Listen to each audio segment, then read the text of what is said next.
Busa khosi adikhosi busa Jesu busa Busa morena busa Jesu busa Umorena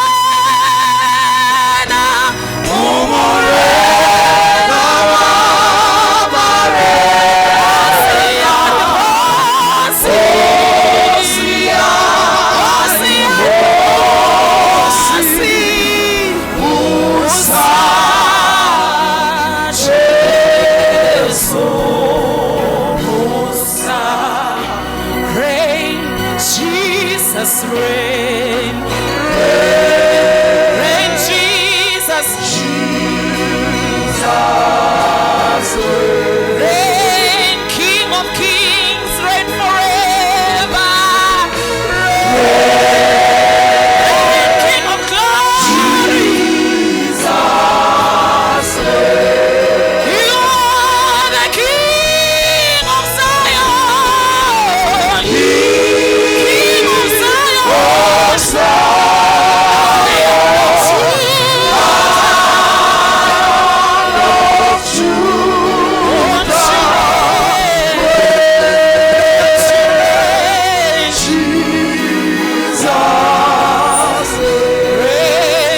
Jesus reign, reign, reign, Lion of the tribe of Judah, reign, Good Shepherd, reign, reign forever. You are the King of Zion. You are the King of Zion. Lion of Judah, Lion of Judah,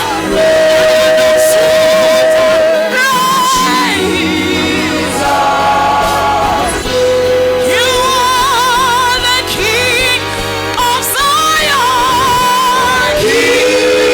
King of Zion,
Thank you,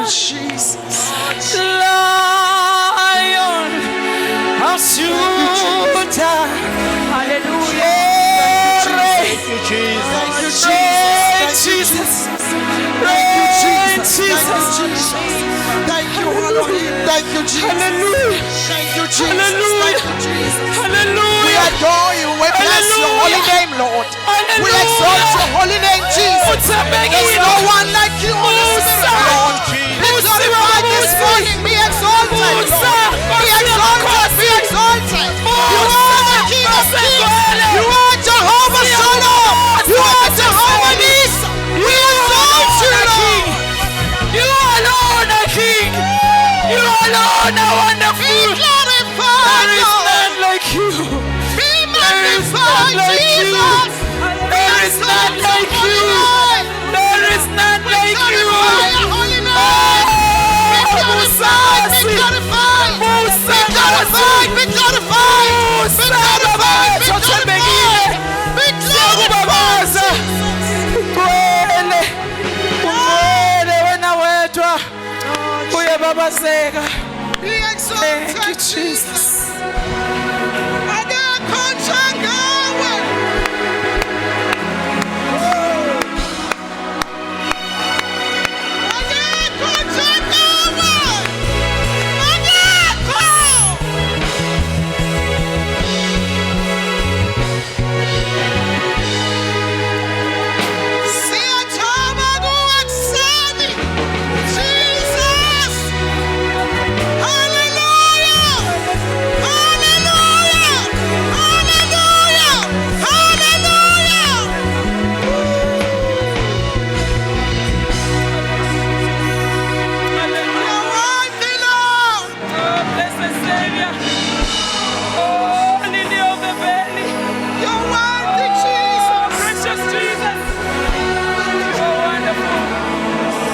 Yes, Lord. Thank you, Jesus.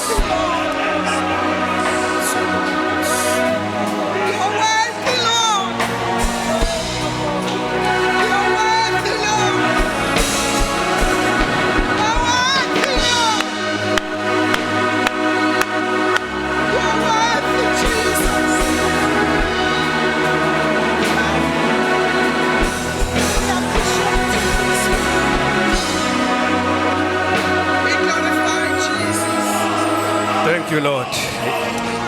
Praise the Lord. Baba wethu ingcwele siyabonga. Sibonga ithubo sipha lona Nkosi namhlanje ukuba sizokukhonza sizokudumisa uNkulunkulu wethu. Sisho njalo impela Nkosi sithi reign King Jesus reign. Uyabusa njalo uNkulunkulu wethu. You are from everlasting to everlasting. Above you there is no other God. Siyakubonga mnini mandla onke ukuthi siphinde sikwazi ukuhlangana ebukhoneni bakho uNkulunkulu wethu. Siyabonga Nkosi for your new mercies every morning that we wake up. Musa wako musha njalo ekuseni. We thank you, God, for your presence. Siyazithoba Nkosi phambi kobuso bakho. Thank you, Jesus, that you are morally perfect. Thank you, Lord, that you are sinless. You are holy. You are pure. Siyabonga Baba. You are spotless. You are a lamb without blemish. Siyathoba Nkosi njengabantwana bakho. Siyabonga igazi lakho Nkosi uJesu lahlanza. Lahlanza ezonweni zethu uNkulunkulu wethu. We cannot thank you enough for what you did for us. We appreciate you, Lord. Siyabonga Baba ukusenzela into enkulu kangaka. You love the world so much that you gave your one and only son.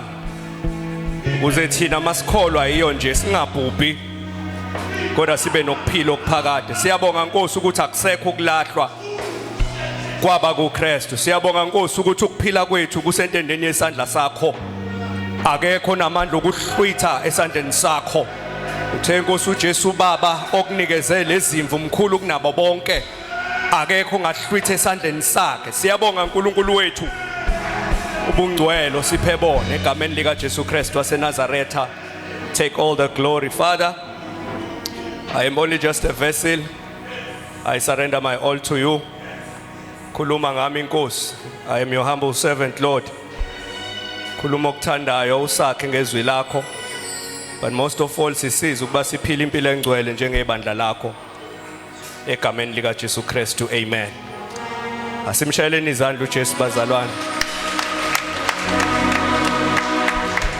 Hallelujah.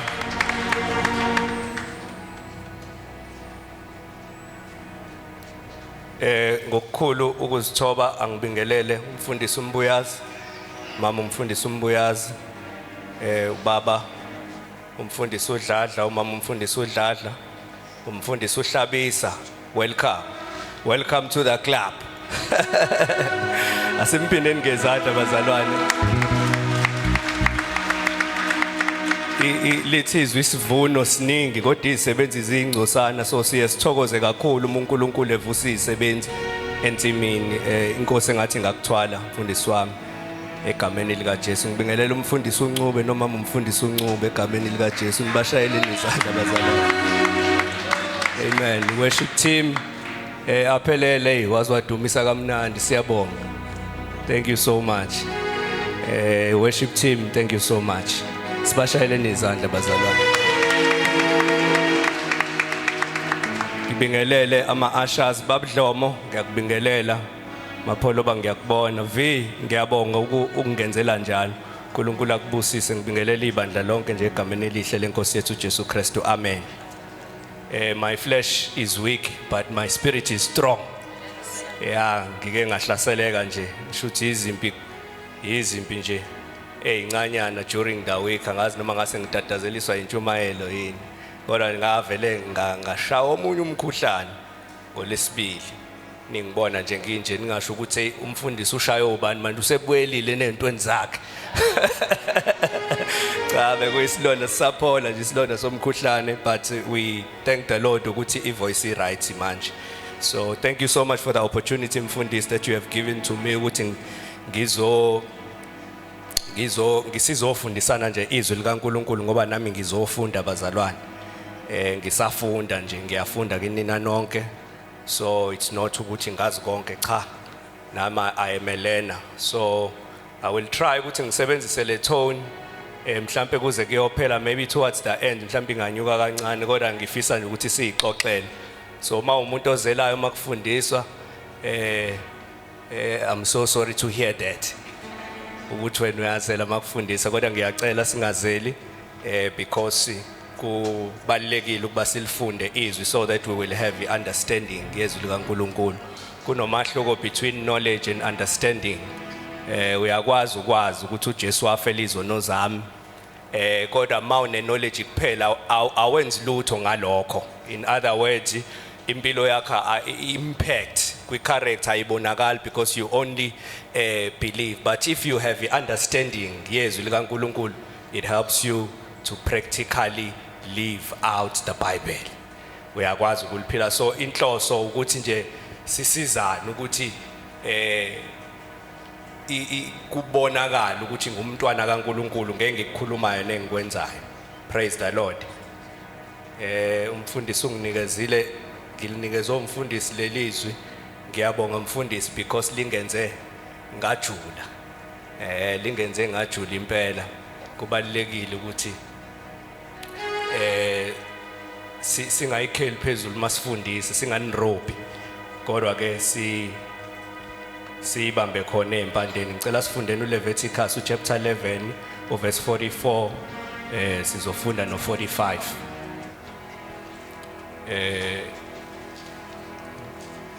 Ngilihambe ngenzela hambisana naleli eliku First Peter, soqala sifunde leli einxeseni bazalwane. Yazi ukuthi khona into engikhohliwe la, ngikhohle ukushintsha ifont. Ningixolele kakhulu, bengithi kuzobonakala. Iyashintsheka yini lapho ithu ukuthi kancane. I'm sorry ngala. Inkosi khona ezomthinta nje ukuthi isheshe silunge la ngala khona abefundisi bezobona. Ayibonge inkosi. Ngicela ke mamzuza, ngiyacela ungilekelele siswami. Hayi elakho leli thenda ayikho namuntu engizoyenza. Chapter 11 verse 44 and 45. Ngokuba nginguJehova uNkulunkulu wenu, ngalokho zingcweliseni nibe ngcwele ngokuba mina ngingcwele. Ningazingcolisi ngezilwanyana ezinwabuzelayo emhlabeni. Ngokuba nginguJehova owakukhuphula ezweni laseGibhithe, ngibe nguNkulunkulu wenu. Ngalokho yibani ngcwele ngokuba ngingcwele. Ngicela ukufunda ngesingisi. For I am the Lord your God. You must consecrate yourselves and be holy because I am holy. So do not defile yourselves with any of these small animals that move along the ground. For I, the Lord, am the one who brought you up from the land of Egypt, that I might be your God. Therefore, you must be holy because I am holy. Let's siphinde sifunde uPetru. Isahluko 1 Peter chapter 1 verse 14 to 16. Verse 14. Njengabantwana abalalelayo ningalingisi izinkanuko zakuqala ekungazini kwenu. Kodwa njengowanibizayo engcwele, manibe ngcwele nani ekuhambeni konke. Ngokuba kulotshiwe ukuthi manibe ngcwele ngokuba mina ngingcwele. Ngiyacela uthandaze. Siyabonga uNkulunkulu wethu izwi lakho. uNkulunkulu wethu ongcwele, siyabonga Baba wethu ongcwele ithuba lokufunda sikhone ukuqonda Baba wethu ongcwele ukwazi izimiso zakho. In Jesus' name we pray that our hearts be the recipient of your message today. In Jesus' mighty name, amen. Wena uyingcwele,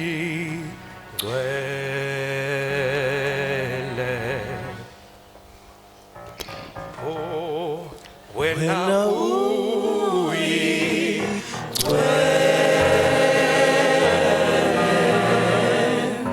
wena uyingcwele,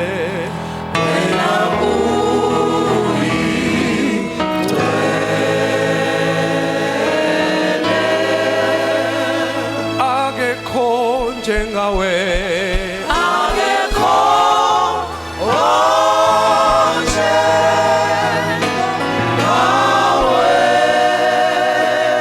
Othembekile njalo,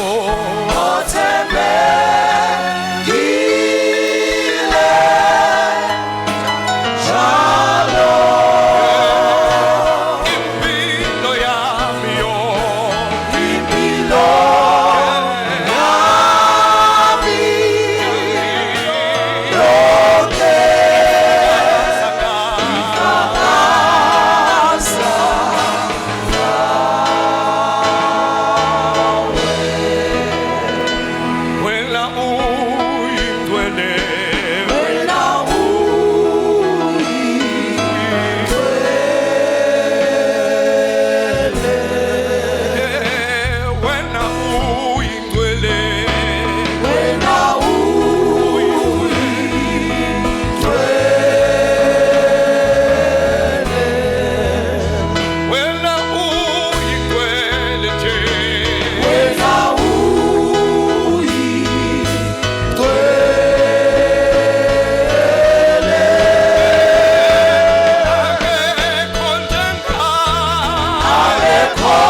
a testimony. He's a testimony.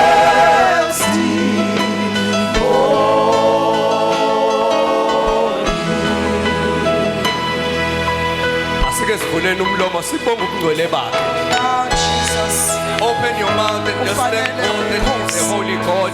Only He is holy. Only He is worthy. Only He is wonderful. Our God is pure. Our God is holy. Our God is sinless. Our God is morally perfect. Our God is set apart. Our God is perfect.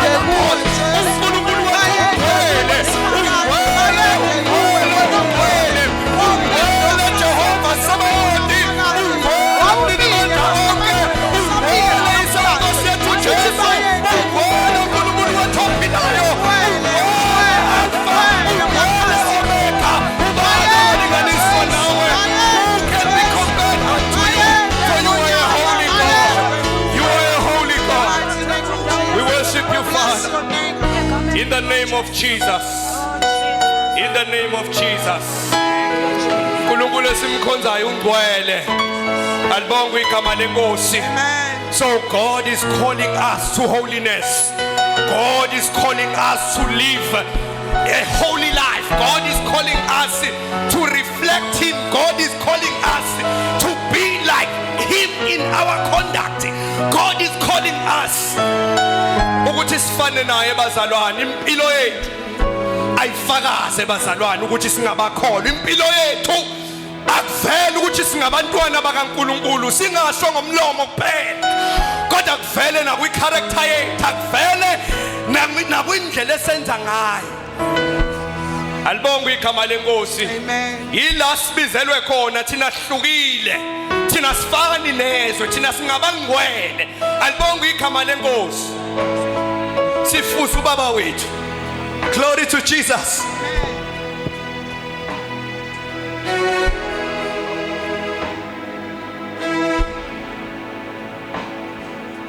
That's the title of the teaching today.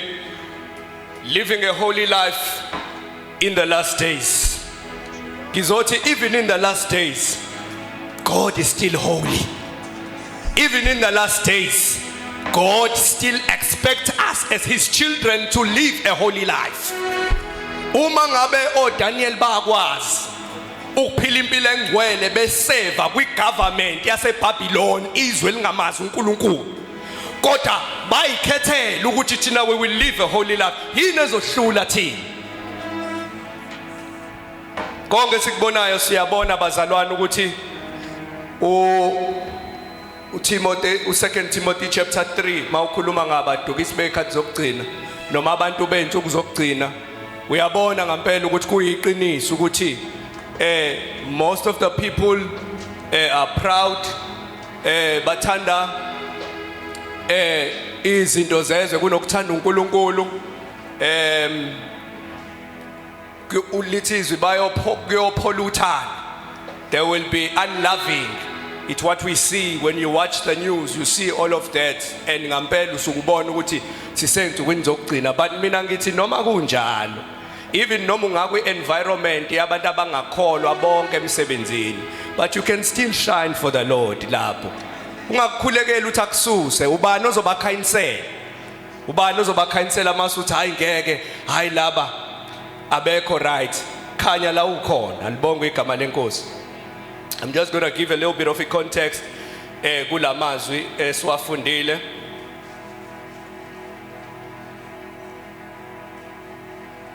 So God is speaking to Israel. Siyazi ukuthi uIsrael ubeyisizwe sikaNkulunkulu asithandayo. He chose it by grace. And siyasazi stories ka-Abraham, how God proclaimed a promise to him.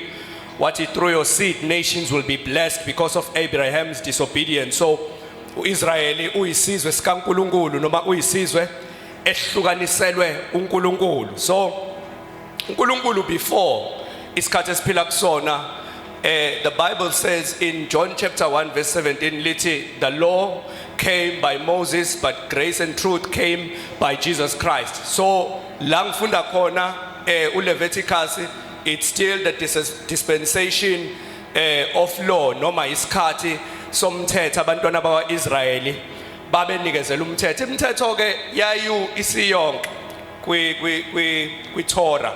ITorah is the first 5 books of the Bible. They also call it the Pentateuch in Greek, in Hebrew. It's the Pentateuch. Lezo ncwadi lezo ezo5 zokuqala eBhayibhelini. It consists of umthetho kaNkulunkulu. So there were many laws. Kwakukhona ama laws, moral laws afundisa nje indlela yokuyiphatha, and the amount yawesewonke ayo 613 moral laws, ama laws aqondene, dietary laws which aqondene nokudla, which is la sifunde khona kuleli verse engiliquotile, kwaqondene nokuthi ababe ngcwele concerning the food. We just going to explain ukuthi what is holiness in a moment, so that sizo understand maye sesho kwezinye indawo ukuthi be holy for I am holy.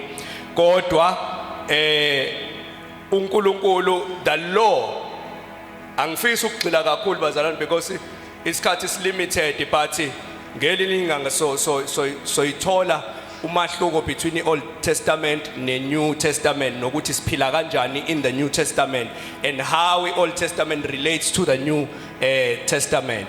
Basically Old Testament is thombe. Uyabona mawubona isithombe sami, bona isithombe sami noma ikuphi i Old Testament. Mawusubona mina uqobo, it's the New Testament. So the Old Testament was a foreshadow of what was coming. So uma ngabe uJesu esefikile ukugcwalisa konke okwakukhulunywa iOld Testament. Uzathi mayebhala umbhali athi the law was our tutor to bring us to Christ. And after Christ has come, we are no longer under the law. Because uJesu lokho okwangempela sekufikile. Uma sibeka ilo iposter sibiza guest speaker siveze enkundleni zokuxhumana, iposter iseculator isuka idingeka ngaleso sikhathi. Kodwa uma guest speaker isifikile, ubani oyemnyanga athi othi ngizobuka iposter, unaka guest speaker. Our focus should be only on Jesus Christ in the new covenant. Ngoba uJesu ugcwalise konke okwakhulunywa abaprofeti, umthetho kaMose namahubo concerning him in the Old Testament. So it's just okuncanyana nje ngifisa ukuhighlighta before I continue. So lo mthetho was specifically for Israel. Umthetho was specifically for Israel. The law was never meant for the Gentiles. Uma ongowezizwe ufisa ukuphilisa kwabantwana bakwaIsrael ububizwa ngeproselyte. You were not an Israelite, you were a proselyte, because owezizwe ufuna ukuzongena kulabo abakhethwe uNkulunkulu. So mawuqala uphiliso kwabo, you are a proselyte, but bayakwamkela, but ngeke ukuthi hayi ngumJuda. So it was specifically for Israel. So la mazwe siwafundayo uNkulunkulu ayeqondene ngono Israel. Uthi uNkulunkulu, for I am the Lord your God. You must consecrate yourself and be holy, because I am holy. So do not defile yourselves with any of these small animals that move along the ground. I, the Lord, am the one who brought you out of the land of Egypt, that I might be your God. I may be your God. Therefore you must be holy, because I am holy. So uyabona ukuthi uNkulunkulu ungcwele, isizwe sakhe singcwele, and labe khona kunabantu bezizwe abadla inyama ethize. So uma uNkulunkulu ebanqabela ukuthi nina ngenidla ingulube, ngenikudla ukuthi leyo nto ibenza abahluke from izizwe ezinye. So these laws, one of the purposes of the laws that God made, kwakuhlukanisa uIsrael from the other nations, because amanye ama nations ayedla kwasana. So uNkulunkulu usethi ke uyabachazela la ukuthi ke nina ke ngoba ningabami ningakudli lokho. But uma ngilikhotha kwi-Old Testament, for I am the Lord your God, you must consecrate yourself, God still holds the same standard even in the New Testament. If I say this was kuyiqondene noIsrael. I'm not saying ayiqondene nathi. Hence I used two scriptures. Ngasebenzisa esodwa iscripture esikhuluma ngento efanayo kwiOld Testament. Ngase ngisebenzise esinye ku First Peter sosivula khona manje esikhuluma into efanayo. Because uNkulunkulu njengoba ye-expecte abantwana bakwaIsrael ukuthi baphile impilo engcwele, uya expecta nathi ukuthi siphile impilo engcwele. Angifisi ukudwela ekuchazeni ngomthetho kodwa manje kuloke kungibuyisela ukuthi ngichaze because I cannot proceed to my other point nginishiye nilenge bazalwane. Kodwa ke let me try ngizobona ukuthi ngenza kanjani. The law umthetho ungcwele, umthetho unjani?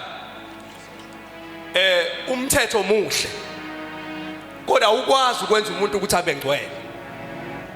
Enye injongo yokuthi uNkulunkulu abanikeze umthetho, it was kwakumele bazame ukufika kwistandards kaNkulunkulu until they see that by their ability they cannot reach God's standard. Bayamdinga umsindiso ozobalekelela. That was one of the purposes for the law, ukuthi ukwistandard esiphezulu kodwa awukwazi ukuthi ukwenze wena ukuthi uphile impilo engcwele. So injongo ukuthi bazame ukuphila impilo engcwele ngamandla abo until baze bavuma ukuthi inkosi siyehluleka sithumela umsindiso ozosilekelela. And God was faithful to send Jesus. Alibonga igama lenkosi. Kwakunzima ke in the Old Testament when it comes to being holy, because bebe uphula umthetho njengoba u613 nje, meke waphula one usuyiphule yonke. Ngamanye amazwi awukwazi ukuthi uthi ngizothanda noma athina ama 10 commandments ungebi noma ungabulali. Ma ungabulali kodwa weba uyiphule yonke. So it was very it was meant for us ukuthi sibone ukuthi cha, we need someone who is greater than us. It's impossible ukuphila impilo engcwele engekho umnini wobungcwele engaphakathi kuwe. Ngeke ukwazi ukuphila impilo engcwele, kudinga yena ongcwele ukuthi angene ngaphakathi akulekelele. There is no set of strategies and rules that can make you live a holy life, but it requires God himself to come into you.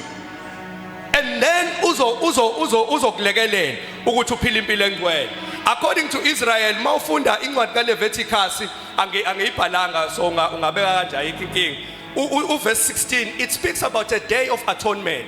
Now indlela ezayihlanjwa ngayo izono, it was a process eyenziwa njalo ngonyaka. Kwakukhona umpriest uAaron. uAaron kwakumele athathe ibhuli. You can read that in chapter 16 of Leviticus when you find some time. Athathe ibhuli aqala ihlabe kuqala ayinasici ayihlabele yena before angene ethempelini, bese thatha 2 goats. Uthatha imbuzi ezimbili enye ibizwa ngescapegoat. Le scapegoat wayekhetha kwakwenziwa inkatho akhethe phakathi kwalezi imbuzi. Iscapegoat wayeyithatha abeke izandla zakhe njengompriest after esesanctifiyiwe, ngoba ngaphandle kokuchitheka kwegazi akukho ubungcwele nokuthetheleka kwezono, kumele kuchitheke igazi elimsulwa. So wayebeka isandla kuAaroni, then bese khuluma zonke izono zenation yaka Israel phezu kwekhanda lalempongo. Then bese iyadedelwa iswe ehlane ukuthi iyofa noma iyokwenzeka kodwa ihamba ithwele izono zabantwana bakwaIsrael.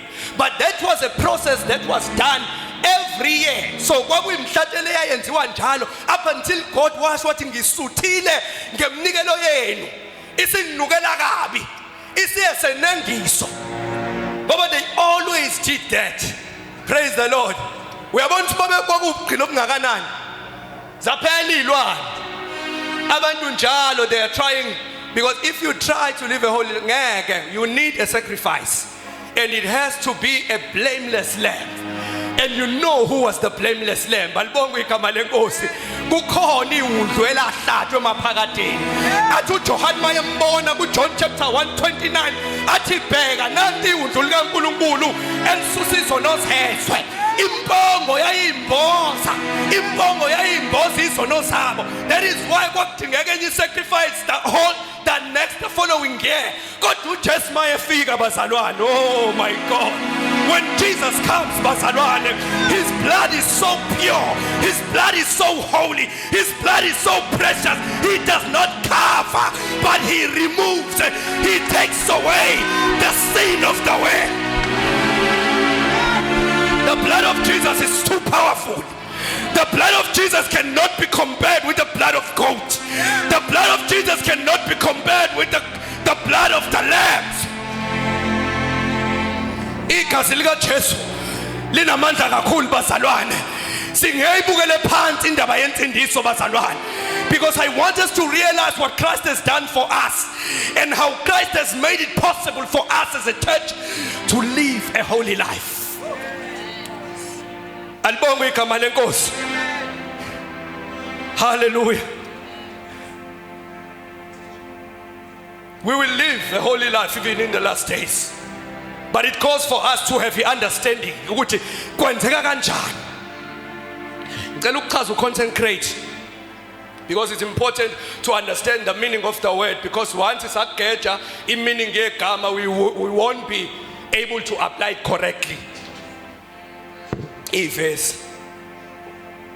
The original mascot or Hebrew sisuke singasho ukuthi ngoba ngitheologian noma ngifuna ngiphuma esikoleni, but ukuze uthole ukuze sikwazi ukuthi si apply iBhayibheli, you have to dig deeper and find the original meaning of the word, because English angazi translation yesigagi kwama translations akhona. So Hebrew, Old Testament was written in Hebrew, New Testament was written in Greek. So those are the two original languages. So whenever mangmele sichaze ivesi kubalekile ukuthi sithole original meaning of the word, because waget meaning ngegama ne application izoba wrong.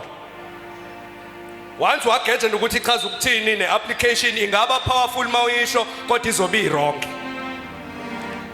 So uKadash ashon hayi uKadash basalade uKadash. So it is a verb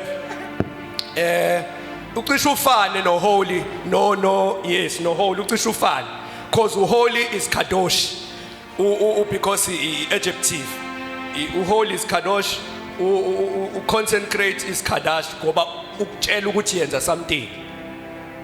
So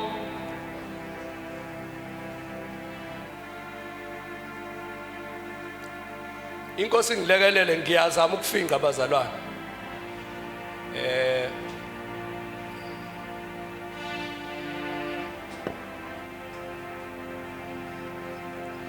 Okay, masikhuluma about consecrate. The meaning consecrate, it means to be set apart for God's purpose. It's not only human beings that can be consecrated, but for example, nazi izitsha zesidlo. Izitsha zesidlo, we consecrate them because we set them apart for a special purpose. Aziphumi njalo, ziphuma mayizosetshenziswa for a special purpose. So uma we speak about consecrate, it's to take upon yourself to set yourself apart. I had to set myself apart in order to be able to preach on Sunday. I had to be very choosy when it comes to the things I meditate upon. Ngihlukanisela ukuthi okay, go Sunday ngeke,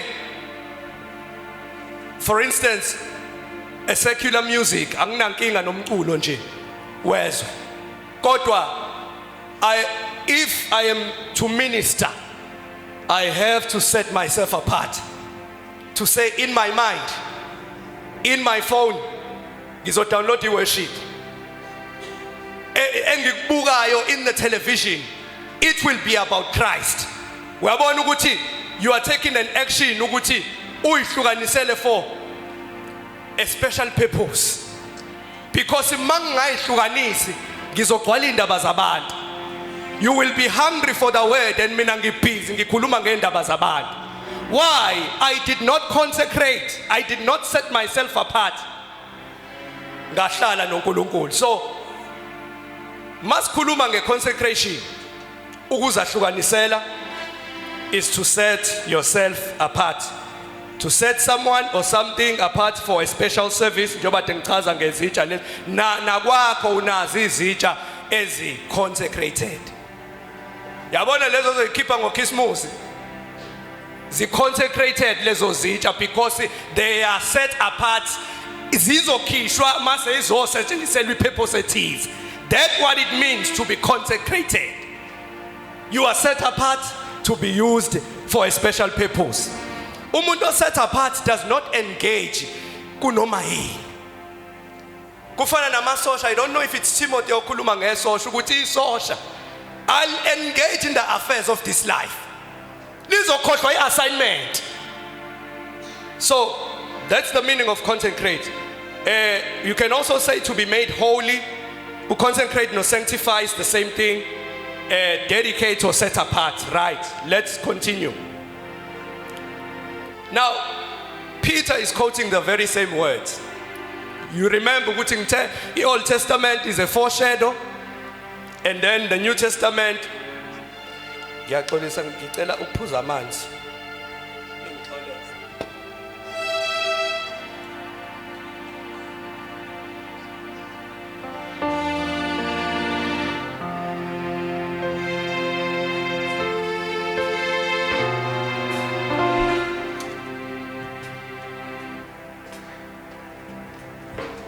Now, sizwa in New Testament, what does the Bible say? 1 Peter chapter 1, 14 and 16.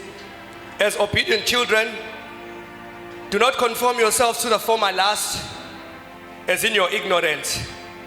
But as he who called you is holy, you also must be holy in all your conduct, because it is written. Uyamuza uPetru uquote the Old Testament. It is written. He's not talking about something that is new. Ukhotha lona izwe siphuma kulona.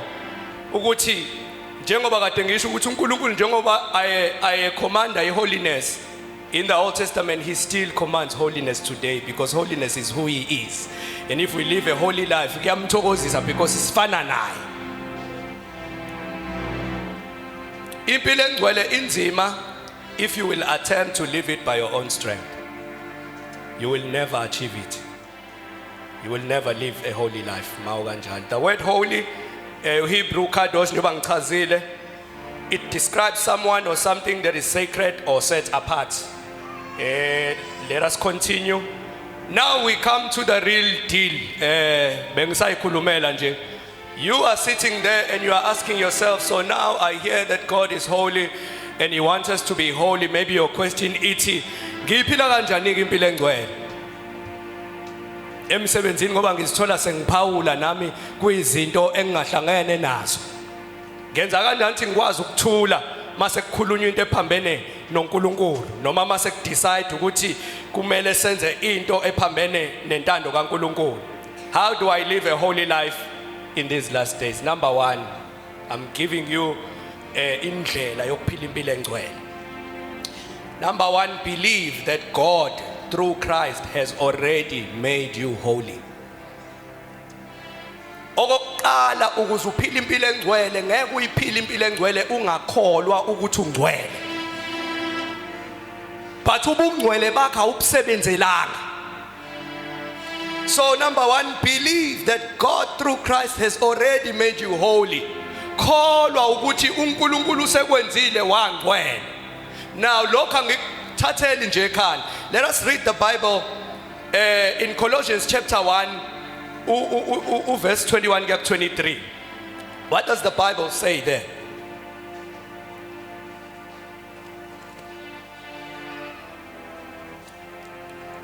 Ngiyacela ungizame siswami. Wakwethu. Yes. Colossians chapter 1 verse 21 to 23. Nani ekadeni ngabafokazi nezitha engqondweni ngemsebenzi emibi. Imake ngiyaxolisa ngizocela ukuthi sifunde kanjani ngikumise yeah. Nani njengoba kadeni ngaba Focus ngemsebenzi emibi. cela uqhubeke. nokho manje usebuyisene nani emzimbeni wenyama. Sorry. Uthini uNkulunkulu labazalwane? Uthini umpostoli Paul mayebhala la? Uthi manje usenze njani? Usebuyisene. I-past tense. It has already happened. Cela siqhubeke. Usebuyisene nani emzimbeni wenyama yayo ngokufa ukuba animise ningcwele. Simisiwe singcwele. Kodwa ukumisa kwethu singcwele phambi kukaNkulunkulu, it's not because of anything that you have done. It is because of everything that Jesus Christ has done. Wena uthole ubungcwele, first of all, we are first positionally holy before we can be practically holy. Amen. We are first taken by God and put in place. We are positionally holy. Then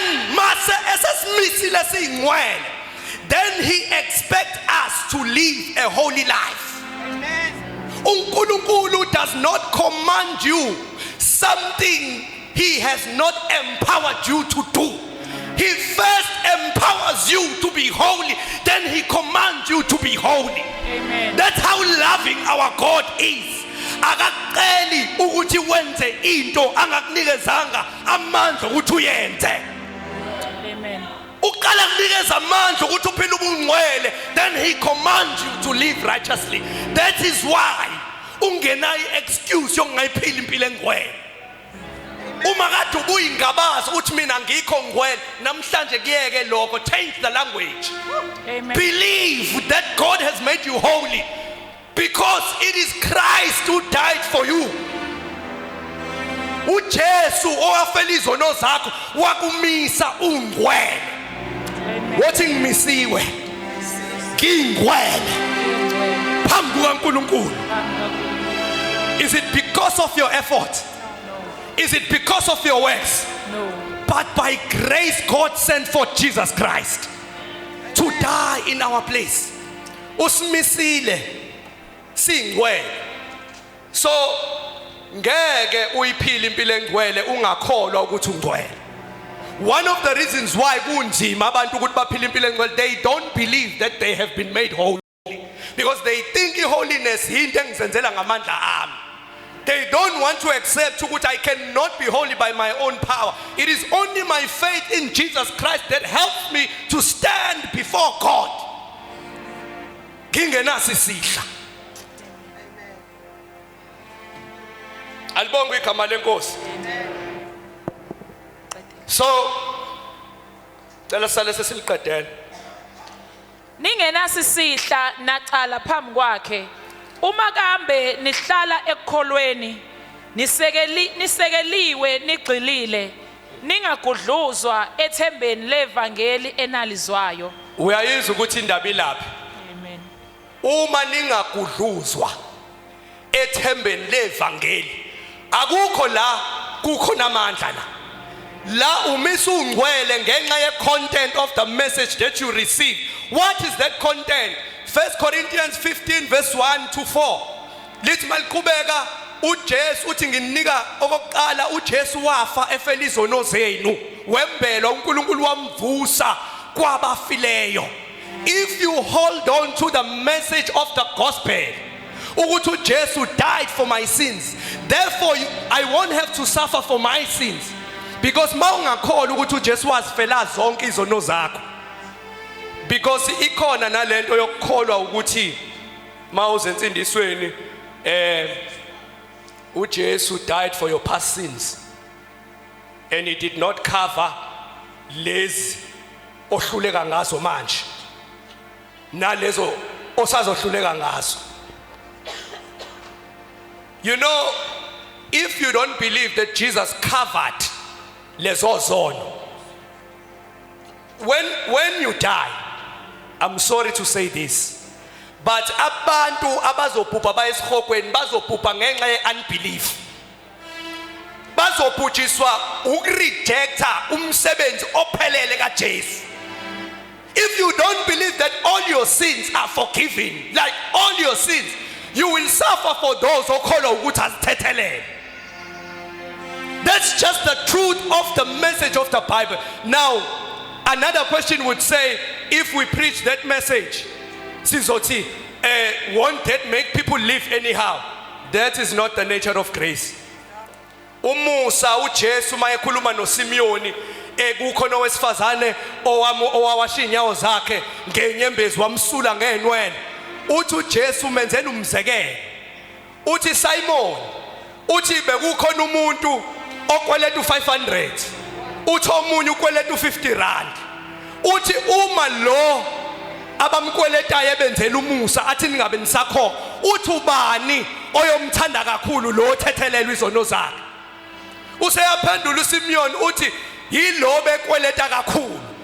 Inature yomusa mawu understanda ayikhoza ukuthi wone ikwenza. It's the very power that helps you to live righteously and a holy life. But it goes with an understanding. If you are forgiven much, you will love much. If you are forgiven, you will love. And John 14:15 says, if you love me, keep my commands. So when you realize that Jesus has done so many things for me, kuzongenza ukuthi ngimlalele. Akekho noma ngingazi kungarekhodiwe. Akekho eBhayibhelini owenzela umusa esezwa ukuthi wabuyela entweni zakhe emva ukuthi uJesu emthethelelile wamvezela umusa. Not even a single person, but we learn that the people they followed him, the more extend umusa kubo is the more crowd yayanda ngoba umusa awenzi ukuthi uhlale sonweni. uTitus chapter 2 uthi this grace helps us to say no to sin. Siphila impilo engcwele ngoba siyamthanda uJesu. Siphila impilo engcwele ngoba sibabaza ubukhulu bento asenzela yona.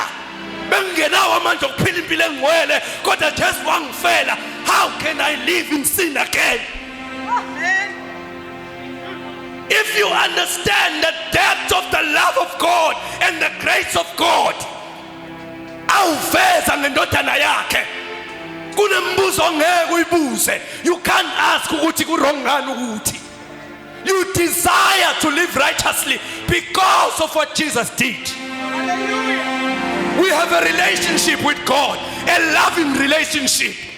Akudingi ukuthi ngigadwe if I'm alone or ngikwenye indawo noma ngiphuma la cha. I love God, I love Jesus, I appreciate konke angenzela kona, and angikwazi ukuthi ngingabuyela ngiphile noma kanjani when God has done something so great. Uyazi ukuthi wena akusekho ukulahlwa kuwe, uyazi ukuthi ngeke usaye esikhogweni. If you realize these things, when you understand what Christ did, kuyakulekelela uphila ubungcwele with an attitude of gratitude, an attitude of appreciating what God has done for you.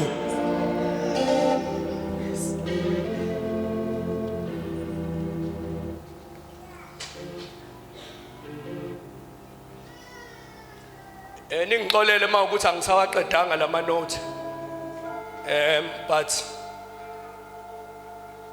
siyazama.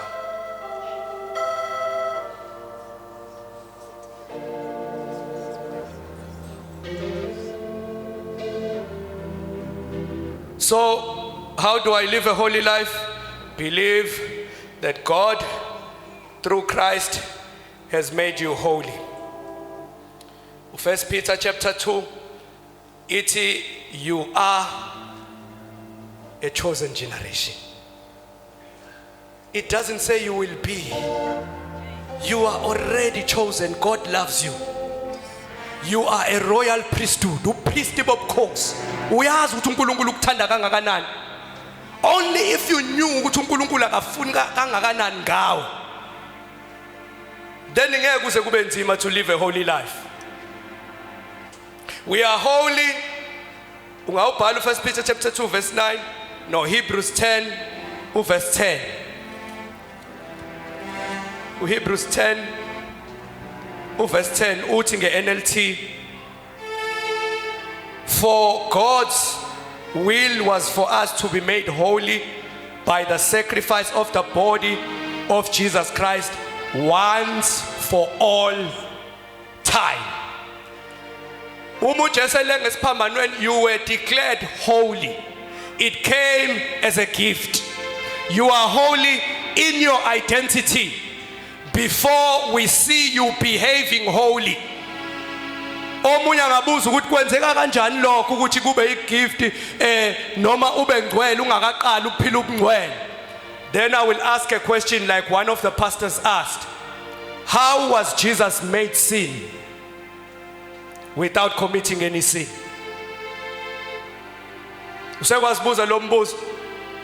IBhayibheli ku 2 Corinthians chapter 5:21 lithi ongasazanga isono wenziwa isono ukuze kuthi isiZulu,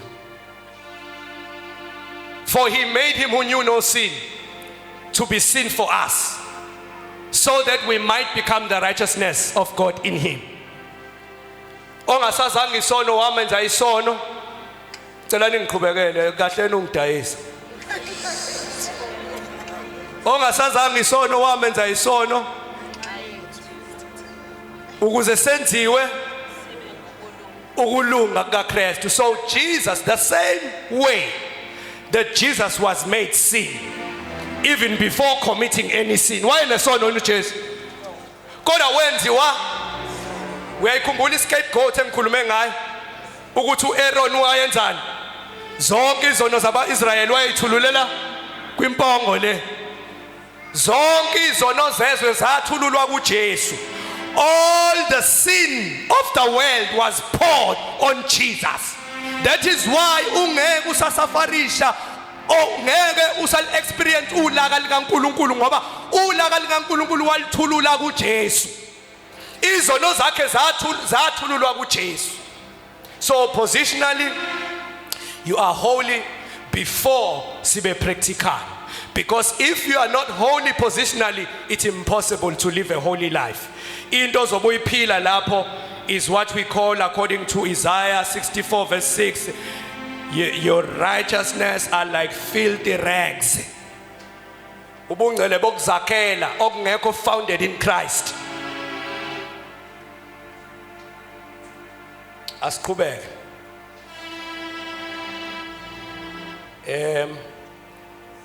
How do I live a holy life? Okay, isikhathi. So angithi sithole lokho kuqala ukuthi siphila kanjani? Siphila kanjani? Kodwa sesiphila kanjani? Impilo engcwele. You first believe, thank you Mfundisi. You first believe that God has made you holy through Christ. You are holy because of your faith in Jesus Christ.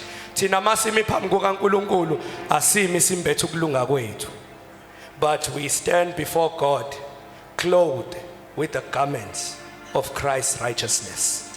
And uNkulunkulu can identify with us on the basis of what his son did and on my response based on what Jesus did for me. I believe that Christ died for my sins. It is only through faith that I stand wearing ama garments okulunga kaJesu. Umbethe ukulunga kaKristu. Umbethe ubungcwele kaNkulunkulu. Wakwenza lokhu ngenxa yobukhulu bomusa wakhe. Ngenxa yothando lakhe. It is by grace you have been saved through faith. It is not of yourselves or works, so that no one can boast. Ngoba ukuba besiza ngamandla ethu bengizoshaya isifuba ngibale nemisebenzi yami. But I have nothing to boast about except for the cross of Christ, except for the finished work at the cross of Jesus. That's where my boasting lies. That's where my boasting is. I cannot boast about my justification because Christ is my justification. uJesu ngokulunga kwami. He is not only my justification, but Jesus is my sanctification. Ungungcweliswa kwami. He is not only my sanctification, but he is my redemption. Ungihlenga kwami, wangithenga ngegazi lakhe. He brought me back. He brought us back by his precious blood. Ahlengwanga ngezinto eziphuphayo njengegolide nesiliva, but by the precious blood as of a lamb without blemish. Oh Jesus. Oh Jesus. Oh Jesus. Oh Jesus. Oh, thank you, Jesus. Oh, thank you, Lord. How send us in God, the land of Baba. Send us in God, the simple God. Help us to understand the depth of your love. Help us to understand the depth of your love. Thank you, Lord. Thank you, Jesus. Oh, I stand, not because I am able to stand, but because Jesus helped me to stand. I live righteously, not because I have the power to live righteously, but because Jesus, through the power of the Holy Ghost, enables me to live righteously. He enables me to live a holy life. No matter I cannot boast, because it is Jesus who helps me to live a holy life. Mangathiwa ngizimele ngingahluleka sisuka nje la epulpit. What a gift uNkulunkulu asiphe yona kuKristu. uPauli uyibiza nge-unspeakable gift. Uthi this is a gift too wonderful for words. Uthi this is an indescribable gift. Le gift uKristu. Oh, thank you, Jesus. Ropoko sheterebe sata. Rapaka shenderebe kesha. Repeke shetelabakasha. Oroboko shete. Oh, thank you for the cross, Lord. I want to thank you for the cross, Jesus. Thank you for the cross, Jesus. Thank you for the cross. Hey, as I stand amazing. Only if you realize what you have. Only if you realize what you have. Only if you realize what you have. The power. Angaphakathi kuwe. Senze into enkulu. Manje uma uyirealize lezi zinto ungaphinda uhlale kanjani esonweni. uNkulunkulu ekwenzela into ezinkulu kangaka. Phinda uhlale esonweni unethezeke. Into ekwenza ukuthi unethezeke esonweni ukungazazi ukuthi ubani. You don't know who you are. You don't know that you were bought by the blood of Jesus. You don't know that you were already cleansed from your sins. Uhlale kuzona wazi ukuthi usuhlanziwe.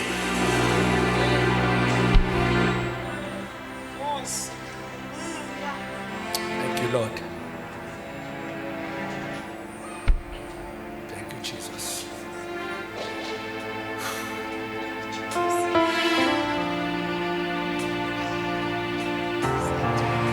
Okay, ngizozama ukusheshisa ngoba samaningi ama notes, but I will give just the second point for now. Ngizozama ukusummarize the second and third point. How do I live a holy life in these last days? Offer your body as a living sacrifice. Nikela umzimba wakho ube ngophilile. Remember we spoke about consecration. Set yourself apart to be used by God. Ubaba uMthembu uma elungiselela iComrades Marathon akadli noma yini. He sets himself apart for a special purpose. Yinto esingakakhulumi nangayo ya next year. God, I can assure you ukuthi akadli njengabanye bethu. Nokujima, he sets himself apart. That is dedication. He's offering his body to be able to finish iComrades Marathon. Kunezinto esingeke sikwazi ukuzenza njengabazalwane until we fully offer our minds, offer our heart, offer our entire body to be used by God. Omunye wenza ianalogy ngangiqala ngawo ukuzwa into enhle ngengulube. ingulube kuhlezi nje kukhulunywa ngaye nje futhi ngempela ubone ukuthi cha siyixaka kufanele kodwa wathi uma si uRomans 12 verse 1 and 2 offer your bodies as a living sacrifice uthi omunye every time udla ubhekeni udla namaqanda understand ukuthi khona isacrifice eyenziwa kodwa isacrifice ayilingani sacrifice ayilingani ingulube yafa ukuze sithole ubhekeni inkukhu ayifanga yakhipha iqanda engathi singaba naleyo sacrifice totally give uthi njalo mawudla ubhekeni ukhumbule ukuthi I must offer myself just like lengulube iofferishile ukuze ngithole ubhekeni ku ifile yona ngithi ngamanye amazwi it's not about my will it's not about my purpose intando kaNkulunkulu emeli ifike kuqala noma yini esiyenzayo do everything for the glory of God hambisa uNkulunkulu kuqala seek ye first the kingdom of God and his righteousness and all these things will be added unto you offer your bodies as a living sacrifice uyazi umpostoli Paul njengoba ethe living sacrifice ingoba siyaphila uyayikhumbula isacrifice engikhulume ngayo kule Leviticus ukuthi yayenziwa njani noma iscapegoat sasihambiswa ku wilderness but the bull and the other goat just don't have time to explain everything but the sacrifice was checked before iyiswe ku altar kuNkulunkulu mayicheckwa ayinasici bese yabulawa but thina we are not dead in the physical so we are the same as the sacrifice but we are alive hence the apostle Paul says offer your bodies as a living sacrifice we are living sacrifices we dead ngokubethelwa kwethu inyama yethu endala ifile yes but physically you are a living sacrifice so dedicate your life to Jesus give yourself fully to God totally surrender your whole being to him you can write to Romans chapter 6 verse 13 to 18 ubhale phansi cabanga ukuthi ngikunikele uRomans 12 verse 1 and 2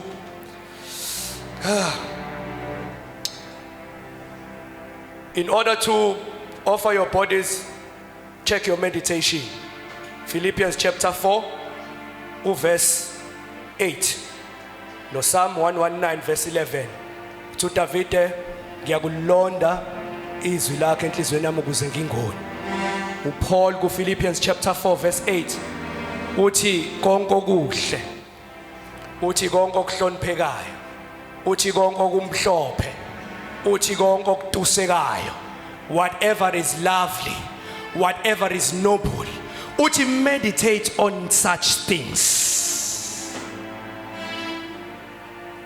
next time uzithola ufixed ku TV program check if it glorifies God check if you are gaining something is it lovely is it noble ihloniphekile lento oyibukayo into ilalele ihloniphekile yini the music you listen to ihloniphekile yini you first offer your bodies in the mind if unganikelile ngengqondo yakho they won't be righteous actions in your character ukuze sibe ngcwele siqala la engqondweni ingakho uPaul athi masiguqulwe isimo into eyenza ukuthi isimo sakho siguqulwe ukuthi ingqondo yenziwe ibentsha into eyenza ukuthi ingqondo ibentsha izwi likaNkulunkulu when you meditate upon the word athi uJesu ku John 17 verse 17 athi bangigwelise ngeqiniso athi izwi lakho liyiqiniso uma ngabe ugcwele izwi noma bekunyathela kuphuma izwi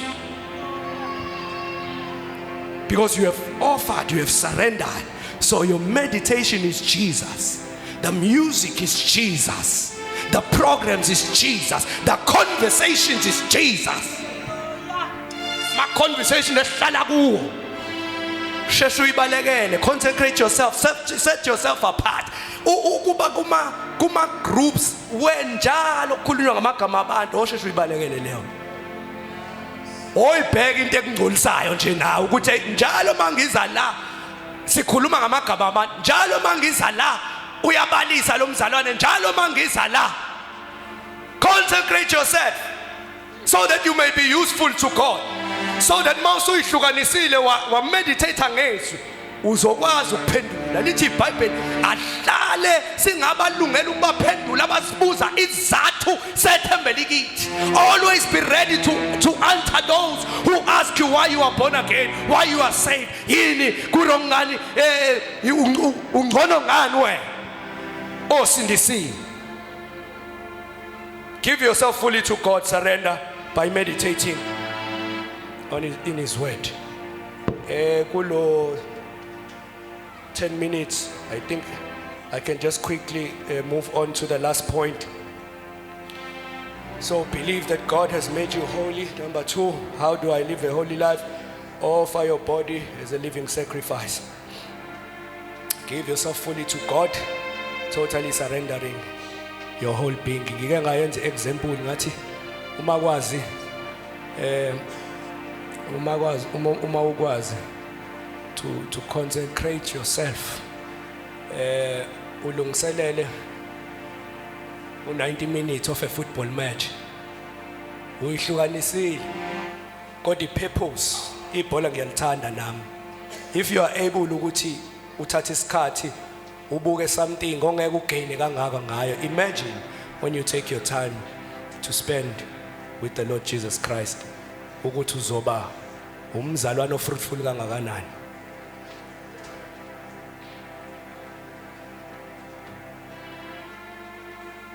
Futhi ngisazoke ngithi ukulizila nje ibhola ngoba ishayo iSundowns izolo.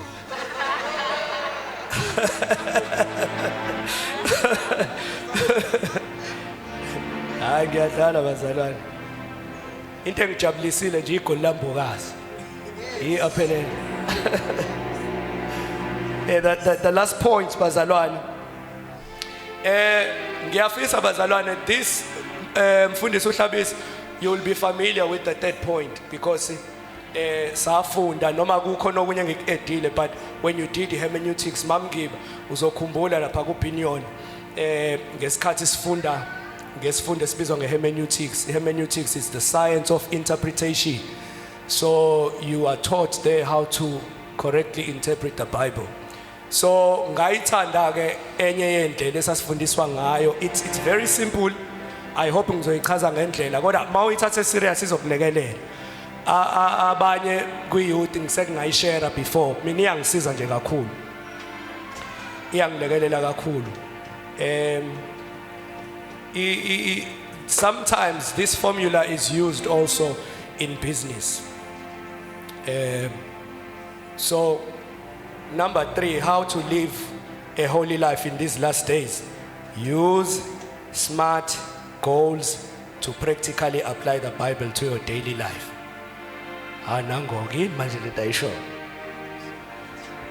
Use SMART goals to practically apply the Bible in your daily life. Ngiyaxolisa bazalwane.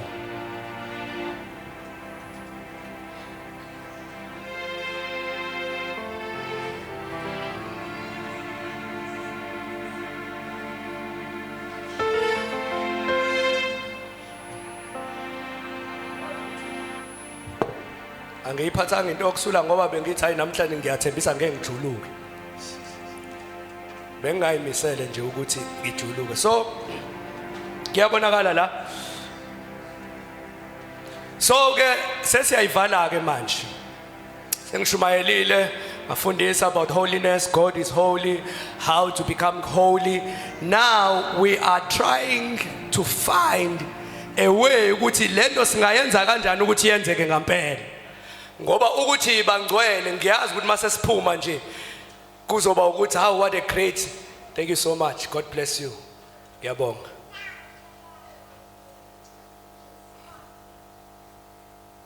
Mase siphuma nje sizobuyela entweni zethu like like normally. But the Bible is meant to transform our lives. Yeah, the Bible is not meant. Okay, the Bible is not meant to inform us, but to transform us. Bible. So, nayi indaba ke ngiphila kanjani kumngcwele. Lama goals lawa. Njengoba izwe esilifundile u 1 Peter chapter 1 sizo apply wona ke kuleli viki eliqalayo. Angithi siyavuma. Sizo apply 1 Peter. So ngizozama ukuthi ngiyichaze le ndlela so that it may be easy even for you. So usmart kumele ucabanga usmart nje ubhale ubheke phansi. Ngiyaxolisa ukuthi angikwazanga ukwachaza ngesizulu lawa amanye ngoba izosuka ilahleke i point lam lele I'm trying the point that I'm trying to drive across izosuka ilahleke. So when it comes to applying the Bible, you must ensure that your application is specific. Your application is specific. Ungasho ukuthi nje hayi kusukela namhlanje ngizophila impilo engcwele. Hawu nini laphi kuphi kanjani? If you say I'm encouraged I will live a holy life and it's not specific, you are likely not to live a holy life. Uzobuya unjalo the next. So the next one, they must be measurable.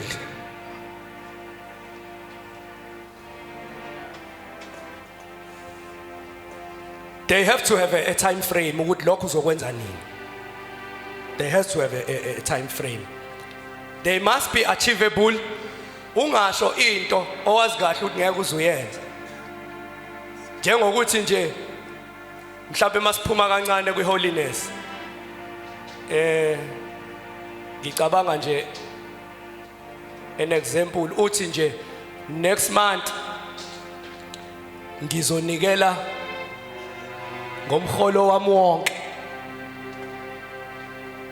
Mhlawumbe kuqede ukushunyayela izwi about giving, and then the next thing you say, next month ngizoshumayela ngizonikela ngomholo wami wonke. You are likely not to do that because it's too big. It's not achievable. Usuke washawa nje hit of the moment. Yabo hit of the moment. Ukuthi manje abantu bangisuka manje. Ngiyakutshela esikoleni bazongibona kahle. Iyenzeka ke leyo nto, but ke ngizozama ukuthi sikwazi ukuthi ngokusebenzisa lama goals sikwazi ukuthi siyithole. Uari your application must be relevant or realistic. Again, it must be time bound. It must be time bound. Ukuthi ngizo ibe ne set time, ne deadline, if I may put it that way. So now the command uNkulunkulu asitshela yona namhlanje is to be holy. Uthi be holy for I am holy. Now before ngingene kulama goals in order to practically apply the verse or the Bible, it has to be personal. It has to be personal. Instead of saying we Christians should live a holy life, we are used to namandla. Thina bangcwele kumele siphile impilo engcwele inamandla. Kodwa when it comes to applying the verse or the Bible, it must be personal. I will live a holy life. So before singene kuma goals, the application must be personal. Kunokuthi uthi asiphileni kunjeje ngoba siphila impilo cha sikhombe wena fundisa ungubani. I will live a holy life. So if ungena naleyo attitude kuwo wonke amazwi ashunyayelwayo, you will become fruitful and you will be able to live a holy life. Asingene ke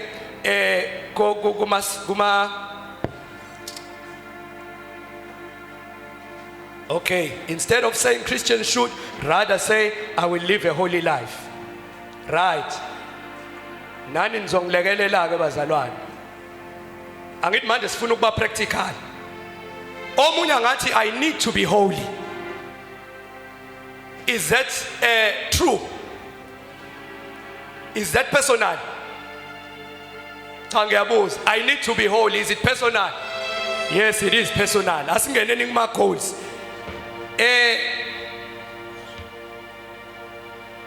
Is it specific? Gizu yes, no. I need to be holy. Is it specific? It is not specific, because how do you intend to practically live a holy life? Ngiyakuzwa ukuthi I desire, that's a very good desire. I need to be holy too. So we are holy, but now how do we practically live this holiness that we have? So I need to be holy. Number 2, omunye uzothi I should be holy by avoiding things that will give me wrong thoughts. Is it specific? Konoti yes, konoti no. Ngicela ukuphinda futhi. I should be holy by avoiding things that will give me wrong thoughts.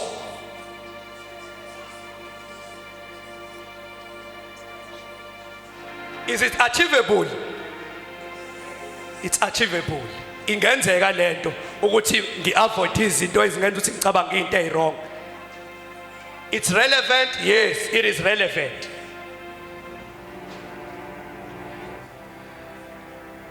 But is it specific? It's not specific. I should be holy by avoiding things that will give me wrong thoughts. So it's relevant, it's achievable, but not specific, because awuzisho ukuthi izini lezo zinto. You have to say that what are those things that cause you to think unholy thoughts. Number 3, I should be holy by not watching scandal, because it causes me to think unholy thoughts. Ngifakile nje scandal, kungaba noma yipi iprogram or whatever into sokuyibuka ngaleso sikhathi. I should be holy by not watching scandal, because it causes me to think unholy thoughts. Is it specific? Is it achievable? Is it realistic?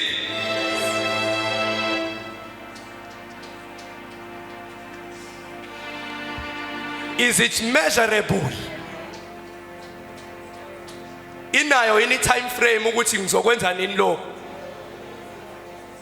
Yes or no? Okay. I should be holy by not watching scandal, because it causes me to think unholy thoughts. It's specific, but not measurable. It needs a time frame. It needs a time frame. Number 4, I will never watch ngenze ndoba silizwile izwi namhlanje and ilitha siphileni impilo engcwele, then uphuma usuthi angisozeke manje ngibuke inhlelo ezingenza ukuthi ngicabange into engcolile. Is it achievable? You will never ngempela. Cha sengiyibuzela nje, you will never ngempela. Mawuye ekhaya nje ngeke usabuka lento kade uyibuka. So every time when it comes to applying the Bible, avoid never and always. Yabo ukuphuma uthi I will always live a holy life, that is too big. It's a good desire, kodwa it's something that you cannot achieve. It has to make it small.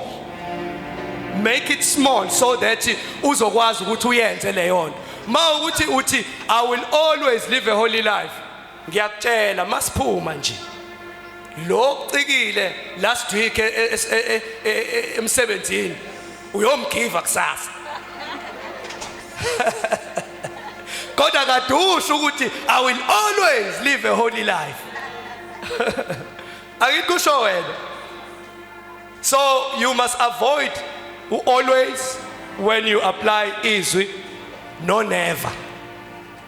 Yabo. If application inokwenza nomthandazo, pray without ceasing. When it comes to applying, you have to be specific. Ungasho ukuthi kusukela manje awusengizogxila emthandazweni. Rather say this week noma kusasa lokho kusayo, on Monday ngo-6 ekuseni I will pray for umfundisi uMbuyazi noma umfundisi uMbuyazi. It's realistic.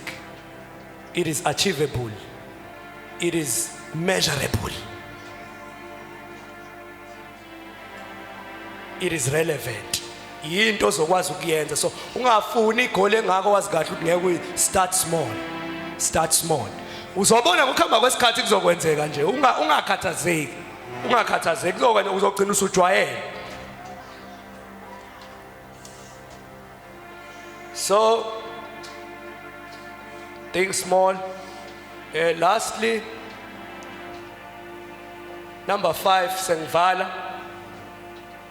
Ekwenzeni konke lokhu bazalwane, when you apply izwi, understand ukuthi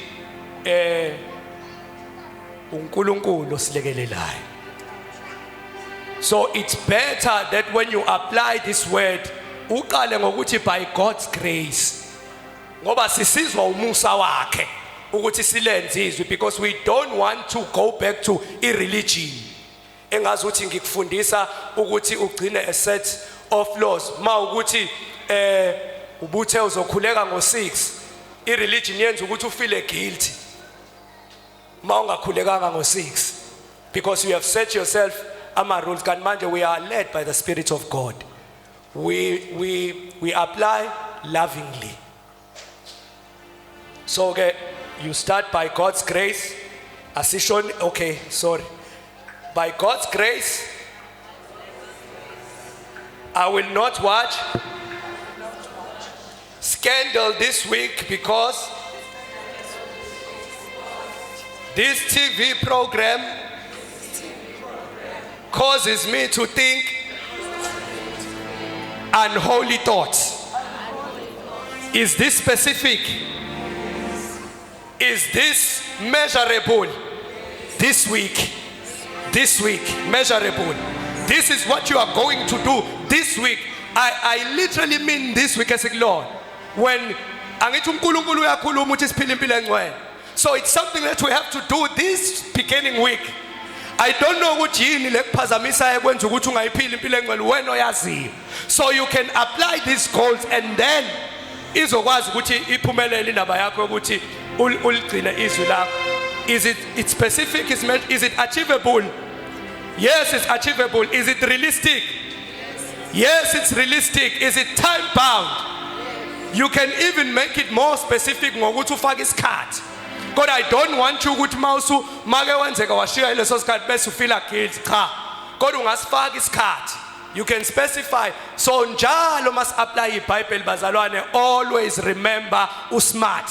Ukuthi ama applications, they must be specific, they must be measurable, they must be achievable, they must be realistic, they must be time bound. Be full of commitment. If you say uzothengela uRoslina iroko noma ingubo noma iskate, understand usmart. Bhala phansi ukuthi ngomhla ka-25 I will go to the certain store, I will buy. And then you do that. If you do that, then kuyajwayeleka ugcina usuba fruitful. uNkulunkulu anibusise. Ngicela umfundisi ezwethana.